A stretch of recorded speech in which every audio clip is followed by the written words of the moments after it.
Hi, I'm Nikki and I'm Sew&Snip. Thank you for joining me today. And today I'm talking about a challenge that's running right through May called Sew Skin Summer 2025. You may well have heard this, and lots of vloggers have been doing vlogs on the subject to bring awareness together. May is the Melanoma and Skincare Awareness Month. And so Lucy, the sewing gardener, decided she was going to host a challenge to make more people aware and conscious of protecting their skin and what damage the sun can do to you. So as I said, Lucy, the sewing gardener, she has now started a vlog. Last time I did a little bit about the challenge earlier in, I think it was the end of April. And at that time, she wasn't actually vlogging herself, but she has now. So please go along and see and watch her. She tells you all about her story and about, her encounter with skin cancer. And it really highlights that we should all be aware and take every step we can to protect ourselves. So a little bit about the challenge is it's running throughout May, so you've still got time. I know today is the, I think it's the 19th of May today. So you've still got a little bit of time if you fancy making something and putting it on Instagram so that you have a chance of winning one of the wonderful prizes. So hopefully I'll put in a screen here telling you a little bit more about the details. But basically, it's an Instagram challenge. You need to make something that helps you protect yourself from the sun. So it could be a beach cover-up. It could be a long sleeve swimsuit. It could be a sun hat. It could be a bag that you can put your sun cream and things in when you're out and about. So it's quite a broad range of things. You don't have to think, oh, it's just going to be, as I've made a shirt, it could be anything, but under the broader range of protecting yourself and others from the sun. So, right now, what am I been making? Well, as I said, back on my previous vlog, I listed a number of things that I thought about making. And I can't actually remember if this was one of them, but I should come to that in a minute. But I did come up with some other ideas as well. Now, as I said, I'm posting this on the 19th of May, and currently the McCalls pattern range are on offer. So that popped up last week, and I thought I'd just have a quick look, and I picked up some patterns that I thought would be brilliant for this challenge, as well as any other time for the summer, but I thought I'd get them then so that I could share them, and then if any of you are interested, you can have a look while they're still half price. So first of all, I've got McCalls 7325, which is a bit of a boho putting it in front of me, boho style. It's got the yoke with a little tie at the neck, some floaty long sleeves, and a floaty sort of body to it. Obviously a few different styles. Bring the sleeves in or left floating. This one's obviously got a frill on it as well. So yeah, I thought that would be nice. Very cool and breezy. And you could just throw it on with a pair of jeans or shorts, or even over the top of a swimsuit.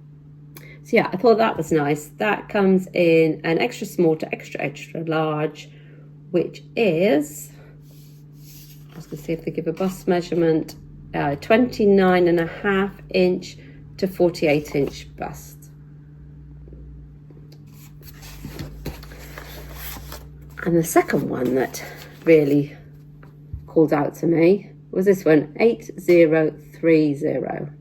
I love that style of a shirt dress, and I thought that'd be great to wear sort of out walking around sightseeing, or just on your sort of everyday, just going out and about doing the shopping. You could wear it as a dress or opened as more like a duster sort of style. Yeah, comes in 3 lengths. And again, that one's an extra small to an extra large, which once again is a 29.5 inch bust to a 44 inch bust. And then the final one that caught my eye in their sale, which is something I've been saying for years I'm going to make, a kimono, not a kimono, caftan. It's a caftan, and I quite like the style of this pattern. Obviously a couple of different lengths. I like how it's got this central panel, so you could colour block it, or the directional prints to show it all off. So I thought that would be great for throwing on, sort of sitting around out in the garden, or if you're having a day at the beach or the pool.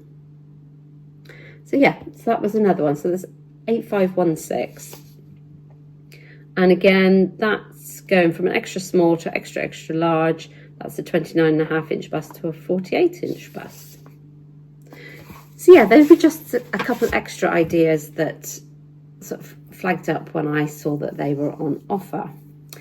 Now for my make. As you can see, I've made a shirt. Now this one is the Nomi 2052. Now I have made this shirt before. I made it at the end of last summer in the classic white, and I'll hopefully put some photos in as I'm chatting about it. But it's an oversized shirt. It's nice and long. It's got lots of ease. I think I worked out it's probably got about 18-inch ease around the bust area. Size 8 to 26, which is a bust of 31.5 to 48 inches.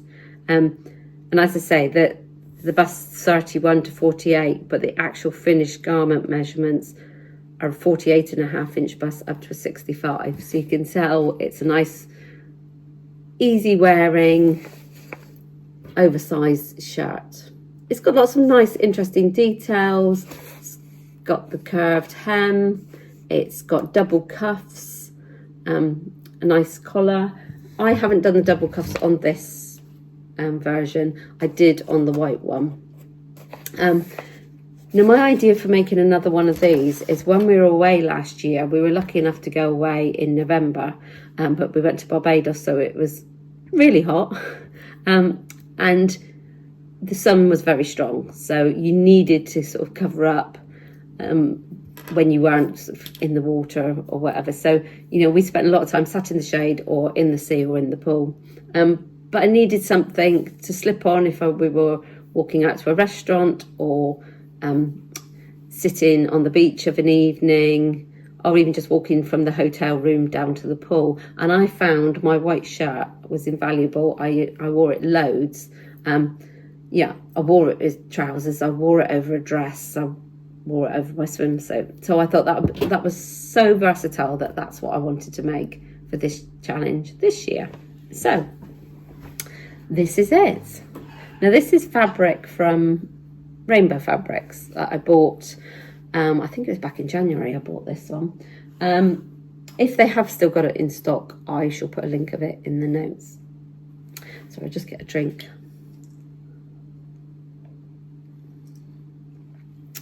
I feel like I'm talking very fast, so I'm very sorry.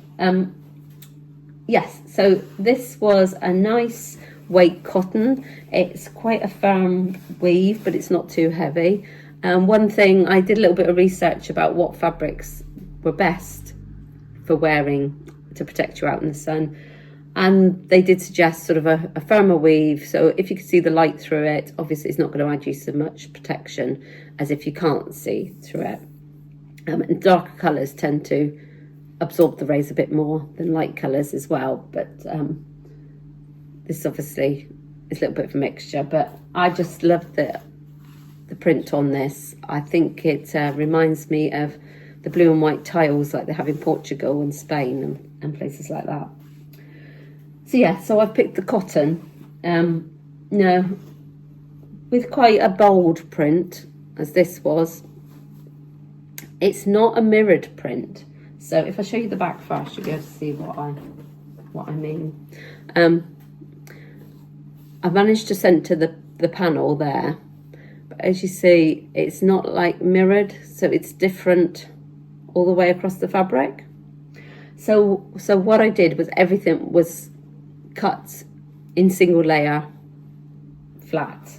So the back piece obviously the pattern piece for back tends to be on the fold. This one was on the fold, but that was okay because I could mark the center of this tile here and fold along there, and that sort of mirrored these two panels here. I managed to put the tile on the front as well, I know, on the yoke as well. And with the front, again, that's where my starting point was. I knew I wanted this square on the front, but I didn't want it up here. So I positioned where I wanted that on one piece, then I flipped it over, matched it to the tile on another section of the fabric. And it just sort of so happened, although this bit is different, I have got the square up here across the front. The collar has also got the design on that front bit as well. I just about managed to get it on the sleeve as well. The only place I didn't get it exactly, I got it on this cuff where I wanted to show the dark bit. But on this one, although I did cut it to show that part of the panel, I stitched it on the wrong way and didn't notice till after I'd put the buttons on. So yeah, it was a bit fiddly to do, to be so fussy cutting, as you say, but I was determined I didn't want these diamonds sort of haphazard and sort of all over the place or in places that I didn't want them. So what I'll do is I'll take some photos of that. It's sort of difficult to see on the dummy here, but I'll take some photos of how I plan to wear it, with, you know, what other items I'm thinking of wearing it with, and I'll put the photos in, either clip them on here or put them at the end. I did think about making a sun hat, because obviously sun hat to go with it would be great. I've made a number of bucket hats in the past, especially using up fabric to match the outfit, but I didn't have quite enough for this one. So what I've done is I've used the last piece of it to make a square that can be worn as a headscarf or a neckerchief, to cover at the back of your neck. So I thought that would be ideal to wear along with it to get the whole outfit. So yeah, so that's my make. I shall be entering that on Instagram. I forgot to say what I'm wearing today, which turns perfectly with it. This is one of the Friday Pattern Company Saguaro sets, top and trousers. It's one of my favourite holiday outfits, but I don't tend to wear it a lot at home, but because it's Me Made May, I thought I'd drag it out the wardrobe today. So just let me recap on those main points, just in case in my rambling, because I seem to have talked fast, in case I missed anything. So it's the hashtag Sew&Snip 2025, and you have to tag the Sewing Gardener on Instagram. I will put Lucy's vlog channel down in my notes, as well as her Instagram name, so that you can see exactly the links to it. You need to post it before the 31st of May, or on the 31st of May or before, and also add on your Instagram post where you live, so it helps her with the prizes. So yeah, lots of fantastic sponsors, so loads of prizes, and I hope you've enjoyed listening to what I've made today, and go along and listen to some of the other vlogs. There's loads of different vloggers doing vlogs, so you've probably seen some of them, but yes, go along and watch them, and please go along and support Lucy on her new YouTube channel. I know she was a little bit nervous when she first started it, but I've enjoyed watching her and listening to her story. So that's it for me from today, and I hope to see you again another time. Bye.